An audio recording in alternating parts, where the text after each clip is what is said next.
Alors bonjour à tous et bienvenue dans cette nouvelle vidéo. Alors vous l'avez vu dans le titre, aujourd'hui on va parler de quelque chose de relativement important car si depuis le début sur cette chaîne on parle de comment améliorer nos photos, eh bien on n'a pas encore vraiment beaucoup parlé du matériel que vous pourriez acheter pour débuter en photographie et c'est ce qu'on va faire aujourd'hui. Alors restez bien jusqu'à la fin de cette vidéo car je vais vous donner une liste de marques et de modèles de boîtiers qui ont conquis bon nombre d'utilisateurs et qui pourraient fortement vous intéresser en fonction du budget que vous voulez allouer dans votre matériel photo. Juste pour introduire, sachez que dans un premier temps, on va d'abord parler des boîtiers et de ce qui fait la différence de prix entre une gamme plutôt qu'une autre.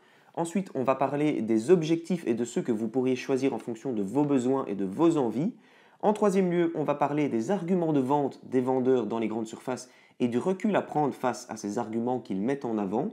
Ensuite, on parlera un petit peu de l'achat de matériel photographique d'occasion et finalement, je vous donnerai la liste tant convoitée de matériel que vous pourriez acquérir en fonction de vos besoins. Je tiens aussi à vous préciser qu'il n'y a aucun partenariat dans cette vidéo, c'est pourquoi je vais systématiquement vous présenter plusieurs modèles de plusieurs marques différentes afin d'être totalement impartial. Donc la seule chose que je gagne à vous apprendre toutes ces choses, eh bien, c'est éventuellement un petit like ou un abonné en plus.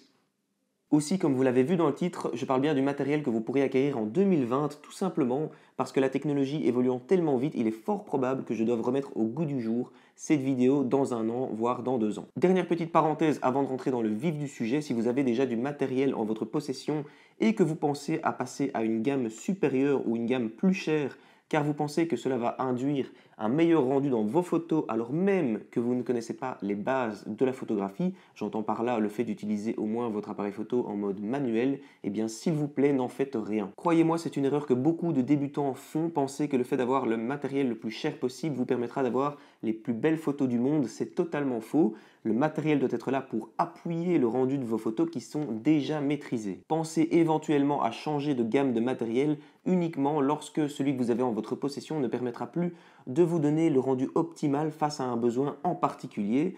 Apprenez à connaître les limites de votre boîtier avant de penser à changer. Si par ailleurs vous souhaitez apprendre à utiliser votre matériel en mode manuel, eh bien je vous invite à aller voir le lien qui est en description et qui pourrait bien vous intéresser. Alors c'est parti, commençons directement avec le premier élément que vous devrez choisir et non des moindres, j'ai nommé le boîtier. L'élément principal qui jouera un rôle dans le rendu et donc dans le prix de votre appareil photo, eh bien, c'est le capteur qui sera présent à l'intérieur. Le capteur est ni plus ni moins que la surface photosensible, donc sensible à la lumière, qui va capter la lumière et les couleurs lors de votre prise de vue. C'est donc sur cette surface que les rayons lumineux vont se concentrer après leur passage dans l'objectif afin de retranscrire l'image que vous aurez finalement devant les yeux. Ce capteur peut être de plusieurs dimensions différentes et donc les trois principaux formats que vous risquez très probablement de rencontrer sont premièrement le capteur full frame ou plein format qui a une dimension de 36 mm de large pour une hauteur de 24 mm de haut. C'est le plus grand capteur que vous pourrez retrouver sur le marché.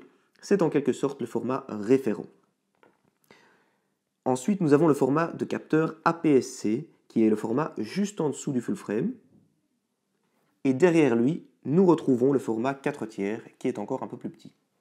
Il est très probable que pour débuter, vous commenciez avec un capteur APS-C ou 4/3, le capteur full frame venant aussi avec certaines contraintes techniques, je ne vous conseille pas de commencer avec un tel capteur. D'ailleurs, pour être honnête, je ne pense pas que votre bourse vous permettra de commencer avec un tel capteur, le prix des premiers boîtiers oscillant dans les alentours de 1 500 € et pour ce prix-là, vous n'avez pas encore d'objectif. Le deuxième élément qui jouera un grand rôle sur la qualité et évidemment sur le prix du coup de votre capteur, eh bien c'est sa capacité à monter en ISO sans dégrader votre image. Une fois encore, je ne vais pas trop rentrer dans les détails ici car ce n'est pas trop l'intérêt de cette vidéo, mais si ça vous intéresse, je vous renvoie directement en description. La seule chose que vous devez savoir actuellement, c'est que votre capteur aura une plus ou moins grande capacité à monter en ISO sans laisser du bruit apparaître dans votre image. Votre capteur sera donc plus ou moins sensible et réagira d'autant mieux en conditions lumineuses restreintes. Et une fois encore, au plus votre capteur sera sensible à la lumière, au plus le prix de votre boîtier sera impacté. D'autres éléments encore qui pourraient rentrer en ligne de compte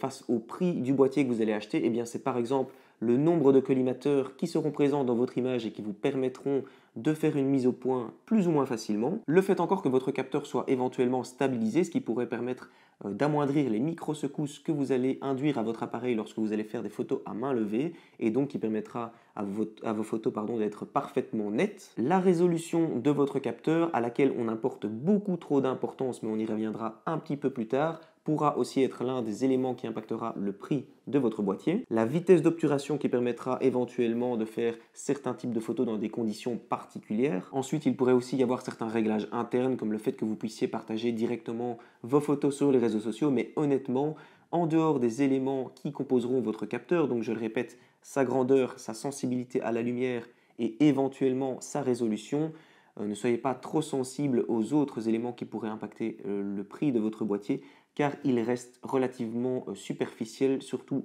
par rapport aux photos que vous allez faire dans un premier temps. Le deuxième grand choix maintenant que vous allez devoir définir, eh bien, c'est l'objectif que vous allez choisir en fonction de vos besoins et de vos envies. Les différents objectifs sont définis en fonction de leur focale. Alors la focale, vous allez pouvoir la voir apparaître soit sur le côté de votre objectif, ici par exemple 35 mm, ou alors sur la bague qui entourera la lentille frontale de votre objectif.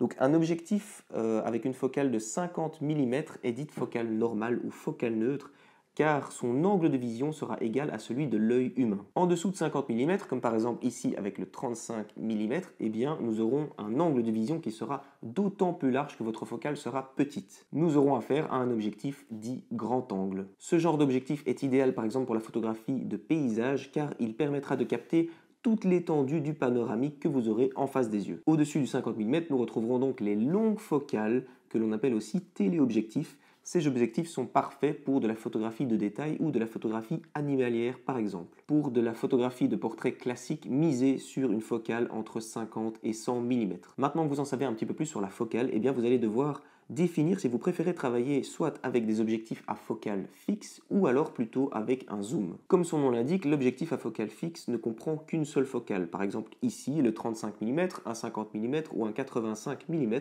sont des objectifs à focale fixe. En gros, si vous voulez que votre sujet prenne plus de place dans le cadre, eh bien vous devrez vous approcher physiquement de votre sujet. A l'inverse, le zoom propose un plus ou moins large choix de focales. Par exemple, le 18-55 mm permet tout autant de travailler à 18 mm qu'à 55 mm et bien évidemment à toutes les autres focales qui seront comprises entre 18 et 55.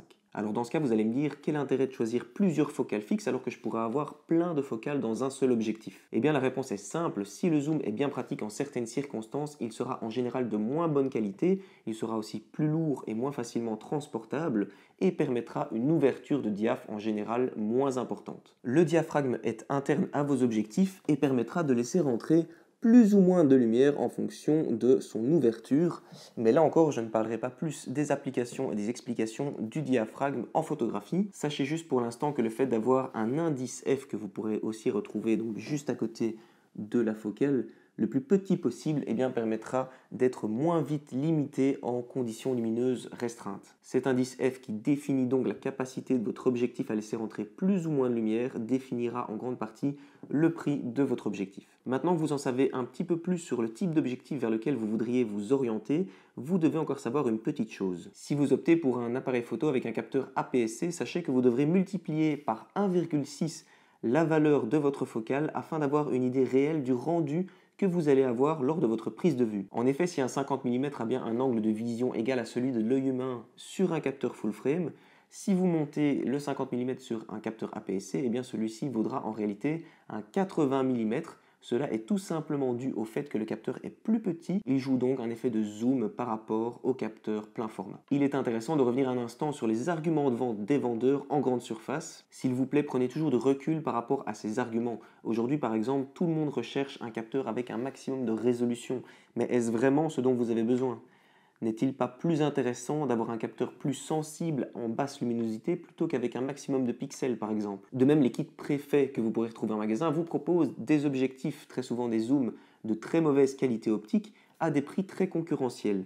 Pour autant, n'est-il pas plus intelligent et intéressant d'acheter par exemple le boîtier nu et de garder le reste pour acheter une focale fixe de type 35 mm par exemple, qui vous permettra dans un premier temps d'appréhender la distance face à vos sujets, ce qui peut être très intéressant en tant que débutant, mais aussi qui vous permettront d'avoir une plus grande qualité en basse luminosité. Je ne saurais que vous conseiller d'aller vous renseigner sur d'autres blogs ou groupes Facebook auprès de personnes qui auraient déjà le matériel que vous convoitez par exemple. Sans vouloir altérer votre jugement, je suis un grand défenseur de la cause seconde main qui vous permettrait de faire de très bonnes occasions, voire d'acquérir un boîtier d'une gamme supérieure pour le même prix que vous auriez donné pour du neuf en magasin. Je vous mettrai en description le lien vers certains groupes d'achat et revente de matériel photo d'occasion sur Facebook que je pourrais facilement retirer et changer si les groupes venaient à disparaître avec le temps. Il est donc maintenant temps que je vous donne finalement la liste des boîtiers que vous pourriez acquérir pour débuter en photographie cette année. Alors sachez qu'en description, je vais mettre un lien pour télécharger le PDF qui reprendra l'entièreté des éléments à prendre en compte lorsque vous irez faire votre achat, mais aussi la liste justement que je vais vous donner juste après. Donc n'hésitez pas à la télécharger, c'est moi qui régale. Alors pour les objectifs, donc restez toujours attentif au style de photographie que vous voulez faire. Pour la photographie de paysage par exemple, misez plutôt sur un 24 mm ou un 16 mm si vous êtes en APS-C, car je vous rappelle que le rapport est de 1,6. Si vous êtes sur un format 4/3, le rapport est de x2. Donc si vous prenez un 16 mm, il vaudra bien un 32 mm sur un capteur 4/3. Si vous souhaitez faire de la photographie de portrait classique, misez sur un 85 ou un 105 mm. De nouveau, attention au rapport, peut-être qu'un 50 mm vous conviendra parfaitement. Pour de la photographie animalière, misez sur la plus longue focale possible en fonction du budget que vous pouvez allouer à votre objectif. Et puis si vous voulez tester différents styles, si vous ne savez pas encore exactement vers où vous voulez vous diriger, ou tout simplement que vous voulez avoir le plus large choix possible pour débuter en photo, eh bien je vous invite à travailler en premier lieu avec un 50 mm ou plutôt un 35 mm en APS-C qui semble être la focale idéale. Essayez toujours d'opter pour des objectifs qui permettront d'ouvrir le diaphragme au maximum. Donc pour le 35 mm et le 50 mm que je vous proposais juste avant, misez sur le f1.8 qui est vraiment une très bonne optique et qui est pour le coût très abordable, environ une centaine d'euros. Ensuite, vous devrez évidemment définir si vous préférez travailler avec une voire plusieurs focales fixes ou avec un zoom. Très honnêtement, pour débuter, moi je commencerai déjà pour appréhender les distances face au sujet avec une bonne focale fixe plutôt qu'avec un zoom de moins bonne qualité. Ce n'est que mon avis, vous en faites ce que vous voulez. N'hésitez pas non plus à regarder les marques concurrentes à celles de votre boîtier pour vos objectifs. Les marques Tamron, Sigma ou encore Samyang créent des objectifs qui permettent d'être montés sur tous les styles et toutes les marques de boîtiers. Et finalement, voici donc la liste des boîtiers que je vous propose en fonction de votre budget plus ou moins élevé. N'oubliez pas que vous pouvez la télécharger directement en PDF dans la description. Donc pour une bourse à moins de 300 euros, chez Nikon, privilégiez la gamme des D3000.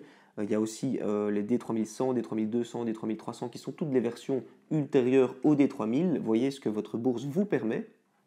Chez Canon, renseignez-vous sur le 600D et le 1200D. Chez Sony, pour ce prix-là, vous tomberez facilement dans les compacts et les hybrides que je ne vous conseille pas pour débuter, car évidemment, s'ils sont très pratiques et faciles à transporter pour partir en voyage par exemple, ils ne permettent pas un changement d'objectif et donc je ne vous conseille pas ce type de boîtier pour débuter en photographie. Pour une bourse à moins de 500 euros, chez Nikon, privilégiez la gamme des D5000 et celles qui suivent, donc D5100, D5200. Pour ma part, j'ai été personnellement très satisfait de mon premier boîtier qui était un D5200. Chez Canon, le 750D et le 1300D semblent être de bons compromis. Sony se défend quant à lui avec son A68 et son A6000. A noter que nous sommes déjà ici avec des capteurs APS-C pour un prix neuf. Pour une bourse entre 500 et 1000 euros, montez encore d'un cran chez Nikon avec sa gamme des D7000, D7100, D7200, etc.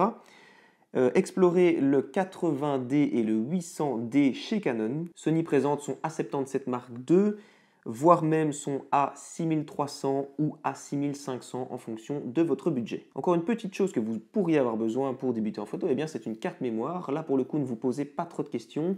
Une 32 ou une 64 Go feront amplement l'affaire. La grosse différence qu'il va y avoir entre une carte mémoire plutôt qu'une autre, eh bien c'est sa capacité et sa vitesse d'écriture.